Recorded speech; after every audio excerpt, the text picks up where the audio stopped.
And Vizag చూసుకున్నట్లయితే ఈ మధ్య గూగుల్ తర్వాత చాలా పెద్ద పెద్ద కంపెనీస్ ఎస్టాబ్లిష్ అవుతున్నాయి.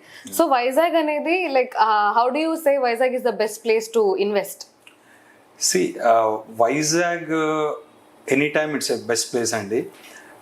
మీరు కంపేర్ చేస్తే కనుక హైదరాబాద్ కానీ బెంగళూరు కానీ మార్కెట్ చాలా సాచురేట్ అయిపోయింది.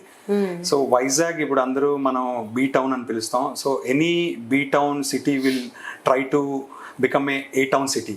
సో ఇప్పుడున్న ఈ ఫాస్ట్ గ్రోత్తో చూస్తే నెక్స్ట్ కమింగ్ 5 yearsలోని Vizag will be competing with Bengaluru and Hyderabad and it will become A town city. So B టౌన్లో ఉన్న ప్రైస్ మీరు ఏ టౌన్కి వచ్చేసరికి ప్రైస్ మారిపోతుంది. సో మీరు ఎంట్రీ పాయింట్ తక్కువ ఉండేటప్పుడు సిటీ గ్రో అవుతున్నప్పుడు ఆటోమేటిక్గా మీ ల్యాండ్ వాల్యూస్ కూడా గ్రో అవుతాయి. So and Vizag Hyderabad and బెంగళూరుతో కంపేర్ చేస్తే వైజాగ్లో ప్రైసెస్ తక్కువ ఉన్నాయి కాబట్టి సో మీకు ఇప్పుడు 15,000 to 20,000 కూడా మీకు స్క్వేర్ యార్డ్ దొరుకుతుంది. మీరు హైదరాబాద్ బెంగళూరు వెళ్తే దొరకదు అక్కడ. సో వైజాగ్లో మీరు ఈ ఎంట్రీ పాయింట్లో ఎంటర్ అయితే కనుక మీకు నెక్స్ట్ 5-6 yearsలోని మంచి ఎగ్జిట్ పాయింట్ దొరుకుతుంది మీకు.